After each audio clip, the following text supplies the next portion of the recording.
भारत के पश्चिमी राज्य गुजरात में कच्छ के पास एक छोटा सा गांव है, भचाऊ।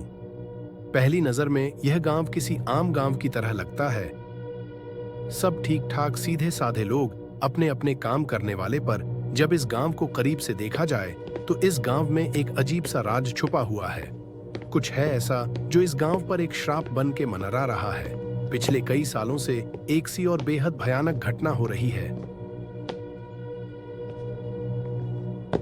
इस गांव में हर अमावस्या को गांव में एक शैतानी साया निकलता है जो लोगों को उनके नाम से बुलाता है। पर किसी ने अगर जवाब दिया तो या तो वह हमेशा के लिए पागल हो जाता है, या फिर हमेशा के लिए लापता, या फिर उसकी लाश किसी नारियल के पेड़ के पास मिलती है।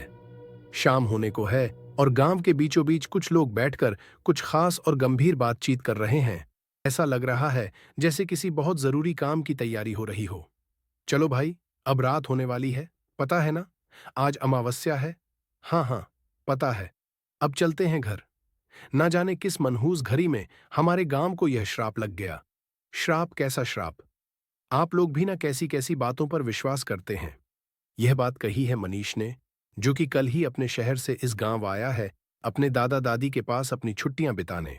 दादा दादी कई दिनों से उसे बोल रहे थे कि हमारे पास आओ और हमारे साथ वक्त गुजारो, इसलिए वह कल ही शहर से अपने गांव आया है। पर उसे गांव के बारे में ज्यादा कुछ नहीं पता। अरे मनीष भाई, तुम इस बात को हल्के में मत लो। गांव के कई लोग इस बात को झेल चुके हैं और झेल रहे हैं।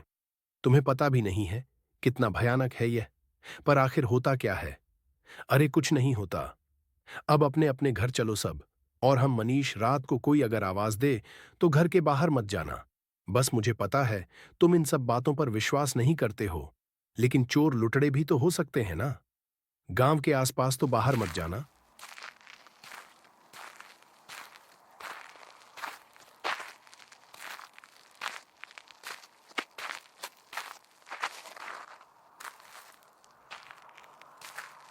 रात ढलाई, हर ओर सन्नाटा छा गया है। आसपास का इलाका शांत और ठंडा हो गया है। कुछ कीड़े मकोड़ों की आवाजें आ रही हैं। सबको पता है कि रात को बाहर जाना सही नहीं है। धीरे धीरे रात गहरी हो गई। रेगिस्तान का गांव शांत हो गया। कुछ घरों में अभी भी लांटर्न धीम रोशनी में जल रही है। दिन में जहां इतनी गर्मी थी, वही इलाका अब रात को धीरे धीरे बहुत ज्यादा ठंडा होते जा रहा है।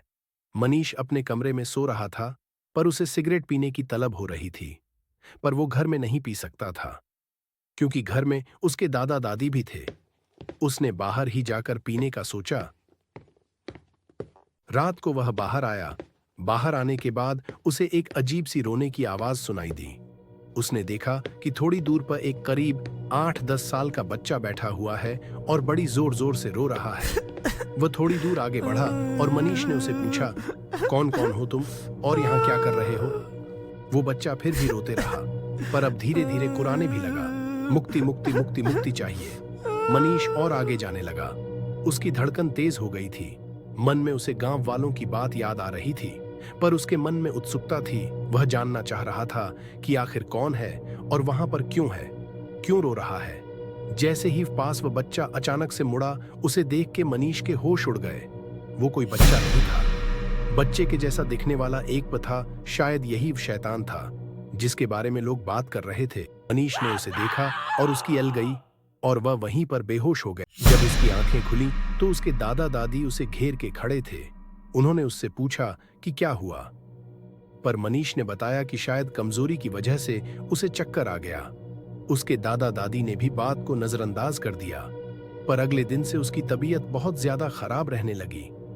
उसे लगने लगा कि हमेशा उसके सर में दर्द रहता है, बदन अकड़ा हुआ लगता है। धीरे धीरे मनीष बहुत ज्यादा कमजोर होने लगा। उसने खाना पना भी बंद कर दिया। धीरे धीरे उसे देख के ऐसा लगने लगा जैसे वह झुकता जा रहा है। उसका कद धीरे धीरे कम होते जा रहा है। मनीष के दादा दादी सोच में पड़ गए। उन्हें समझ में आ गया था कि कुछ तो गड़बड़ है उसके साथ। उन्होंने पास के गांव से डॉक्टर को बुलाया। डॉक्टर ने देखा और कहा, समझ में नहीं आ रहा कि क्या हुआ इसे। सब चीजें नॉर्मल है, सारे रिपोर्ट भी सही आए हैं, पर फिर भी इसकी हालत इतनी ज्यादा खराब क्यों हो रही है? खैर, इसका ख्याल रखिए। कुछ दवाई लिख देता हूं, समय पर देते रहिएगा। मैंने इसके लिए कुछ और भी टेस्ट लिखे हैं, वो करा लीजिए। मुझे उम्मीद है कि शायद इन दवाओं से ही ये ठीक हो जाएगा, वरना आगे के टेस्ट देखने पड़ेंगे। ऐसा कह के डॉक्टर वहां से चला गया। मनीष के दादा दादी उसे देखते रह गए। अगले दिन उसके दादा ऐसे ही सुबह सुबह गांव के सरपंच के साथ बैठे हुए थे। गांव में अक्सर लोग एक दूसरे के पास बैठकर बातें किया करते थे। सरपंच जी, मेरे पोते की तबीयत बहुत ज्यादा खराब हो गई है। समझ में नहीं आ रहा है कि क्या करूं। डॉक्टर को दिखाया, वैद्य को दिखाया, पर उन्हें भी समझ में नहीं आ रहा है। किसी और को दिखाना पड़ेगा। फिर उसकी तबीयत में कोई सुधार है कि नहीं? कहाँ कोई सुधार है? दिन पर दिन उसका शरीर जैसे गला जा रहा है। पता नहीं क्या हो गया है उसे। अच्छा, आपके बेटे की भी तबीयत खराब थी ना? कुछ साल पहले मुझे याद है कि उसकी तबीयत भी बहुत ज्यादा खराब हो गई थी। आपने किस डॉक्टर को दिखाया था? मुझे भी बता दीजिए, मैं भी उसे दिखा लूंगा। सरपंच ने थोड़ी देर सोचा और कहा, देखो, कभी कभी ऐसी चीजें डॉक्टर वैद्य के समझ के परे होती हैं।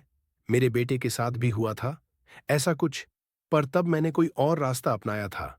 पर उसके बाद मैं एकदम चुप हूं इस बारे में, और कभी बात नहीं करता। पर अब तुम्हारे पोते की जान की बात है, तो तुम्हें बताता हूं। ना जाने क्या हो गया है तुम्हें। अब एक तू ही तो है मेरा।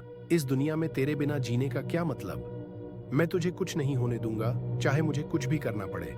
मैं तुझे कुछ भी नहीं होने दूंगा। इसके बाद उस बूढ़े ने चुपचाप कुछ सोचा और चुपचाप फिर वहां से निकल पड़ा। वह बूढ़ा इधर उधर देख के चुपके से अंदर चला गया। उसने देखा कि झोपड़ी के अंदर एक आदमी बैठा हुआ है। वो आदमी किसी के जैसा लग रहा है। ऐसा लग रहा है जैसे किसी बहुत ही गंभीर सिद्धि में लीन है। बुढ़े ने उसके पास जाकर कहा, महाराज, महाराज, महाराज, मदद मदद कीजिए। महाराज, बड़ी मुसीबत में हूं, मेरा सब कुछ लुट जाएगा। बचा लीजिए महाराज, बचा लीजिए। उस तांत्रिक ने अपनी आंखें खोली और बोला, कहां से आया है? महाराज, बचाव का ही रहने वाला हूं, आपके गांव का ही हूं। महाराज, बचा लीजिए, बचा लीजिए। महाराज, तांत्रिक ने उसकी बात सुनी और फिर आंखें बंद करके धीमी आवाज में कुछ मंत्र पढ़ा। फिर अपने आंखें खोली। मैं समझ गया कि तू यहां पर क्यों आया है, लेकिन मुश्किल है, बहुत अधिक मुश्किल है। तेरा बेटा सच में बीमारी से ग्रसित है और अब बस कुछ ही सांसें बची हुई है उसकी। इसमें मैं क्या करूं? डॉक्टर वैद्य को नहीं दिखाया? दिखाया महाराज, सबको दिखाया। जयपुर से दिल्ली हर जगह लेकर गया। आधे से ज्यादा खेत बेच दिए इलाज में, लेकिन सभी ने हाथ खड़ा कर दिया। अब बस आपका ही सहारा है महाराज, बचा लीजिए। तांत्रिक ने फिर कुछ और सोचा और कहा, देख, तेरा बेटा अंतिम सांसें ले रहा है, इसकी जीवन शक्ति खत्म हो रही है। एक काम मैं कर सकता हूं, लेकिन यह प्रकृति के नियम के खिलाफ है और यह तामसिक तंत्र है। महाराज, दया कीजिए, मेरे बच्चे को बचा लीजिए। मैं जो कुछ भी हो करूंगा आपके लिए, बस बचा लीजिए उसे। अभी उसने दुनिया भी नहीं देखी है ठीक से। तांत्रिक ने फिर कहा, इसके लिए मुझे किसी और की जीवन शक्ति छीन के तेरे बेटे में डालनी होगी। रह पाएगा इस मन के बोझ के साथ? बोल, किसी और के बेटे को मार के अपने बेटे को खुश देख पाएगा? मैं कर लूंगा महाराज, मैं सब कुछ देख लूंगा, मुझे सब मंजूर है, बस आप उसे बचा लीजिए। ठीक है, मैं करूंगा, पर तू गांव का सरपंच है, इसके बदले तुझे तेरी आंखें मुंदानी होंगी। मैं कुछ भी करूं, गांव में कोई भी साधना करूं तो कुछ नहीं बोलेगा और इस रात का जिक्र किसी से कभी नहीं करेगा। मंजूर है महाराज, सब मंजूर है। ठीक है, कल इसी वक्त आना फिर से यहां पर, मैं संभाल लूंगा, पर अपना वादा मत भूलना। हाँ महाराज, आपकी जय हो। कुछ देर के बाद तांत्रिक झोपड़ी से बाहर निकल आया, नारियल हाथ में लेके, एक ऐसे घर की तलाश में जिसमें कोई अकेला आदमी रहता हो और जो स्वस्थ हो। कुछ दूर टहलने के बाद वह एक घर के पास पहुंचा। ये घर टिंकू बोने का था। गांव के लोगों ने इसे पूरी तरह से अपनाया नहीं था और उसके माता पिता नहीं थे। अपने छोटे से घर में वह अकेला रहता था। तांत्रिक घर के पास पहुंचा और एक अलग आवाज में उसने बुलाया, टिंकू, टिंकू, सुनो, आओ तो बाहर। कुछ देर में टिंकू बाहर आया। जैसे ही वह बाहर आया, उस तांत्रिक ने उस पर कुछ राख फेंकी और टिंकू गिर पड़ा। फिर तांत्रिक ने मौका देख के उसका गला रेत दिया और फिर नारियल को उसके पास लेकर गया। फिर वह चुपचाप अपनी झोपड़ी में लौट आया। उसके कुछ ही देर में गांव का सरपंच वहां पहुंचा यह लो नारियल, इसे अपने बेटे के पास लेकर जाओ, इसका पानी अपने बेटे को पिला देना, वो ठीक हो जाएगा, पर अपना वादा मत भूलना। सरपंच ने नारियल ले लिया और ले जाकर अपने बेटे को पिलाया। अगले दिन से उसके बेटे की तबीयत ठीक हो गई, पर टिंकू बोने की लाश जाने कितने दिनों तक वहीं पर ही रही। गांव के दक्षिणी कोने पार एक तांत्रिक है, आज रात को उनके पास चलेंगे, हो सकता है वह कुछ मदद कर दे। मेरे बेटे की जान भी उन्होंने बचाई थी। हाँ ठीक है, इस समय तो जो भी सहारा दिखे अच्छा है। वो लोग किसी तरह से तांत्रिक की झोपड़ी के पास पहुंचे। अपने साथ जैसे तैसे वो लोग मनीष को भी लेकर गए थे। उनके साथ एक और आदमी भी था जो कि सरपंच का वफादार था। सरपंच झोपड़ी में गया, उसने देखा कि वह तांत्रिक चुपचाप झोपड़ी में बैठा हुआ है। महाराज, महाराज, नमस्ते, कैसे हैं आप? महाराज, तांत्रिक ने उन्हें देखा और कहा, कौन कौन हो तुम, और इस वक्त यहाँ क्या कर रहे हो? महाराज, आपको याद होगा, कुछ साल पहले मैं आपके पास आया था। मेरे बेटे की तबीयत बहुत ज्यादा खराब थी, आपने उस वक्त मेरी मदद की थी। हाँ, याद आया मुझ पर। मुझे यह भी याद है तुम्हारे बेटे को बचाने के लिए मुझे क्या करना पड़ा था, पर अब मैंने यह सब छोड़ दिया है। उस दिन के बाद से इतने साल मैं जैसे तैसे बचते आ रहा हूं, खुद मैं उससे छुपता फिरता हूं। वो आत्मा मेरी तलाश में है। चले जाओ यहां से, चले जाओ। पर महाराज, मेरे पोते को देख तो लीजिए, एक बार मैं उसे लेकर आया हूं साथ में। तभी तांत्रिक ने उसे देखा और सहम गया। दूर करो उसे, दूर करो, इसे हटाओ, इसे ले जाओ यहां से, ये मुझे नहीं छोड़ेगा, ये मुझे नहीं छोड़ेगा, भगाओ। सरपंच और मनीष के दादा को समझ में नहीं आया कि क्या हो रहा है, पर धीरे धीरे सब साफ हो गया। धीरे धीरे मनीष के कंधे पर उन्हें कुछ नजर आने लगा, एक बेहद भयानक सा बना शैतान। उन सबको समझ में आ गया था कि उसी की वजह से मनीष की तबीयत शायद खराब थी। वो तांत्रिक को देख के गुड़ने लगा और कुछ बरबरा आने लगा। बदला बदला, फिर अचानक से तांत्रिक की ओर झुका और पल भर में ही उसने तांत्रिक को मार डाला और उसके बाद वह हवा में ही कहीं घुल गया। शायद उसका बदला पूरा हो गया था और शायद इसी के साथ उसे मुक्ति मिल गई थी।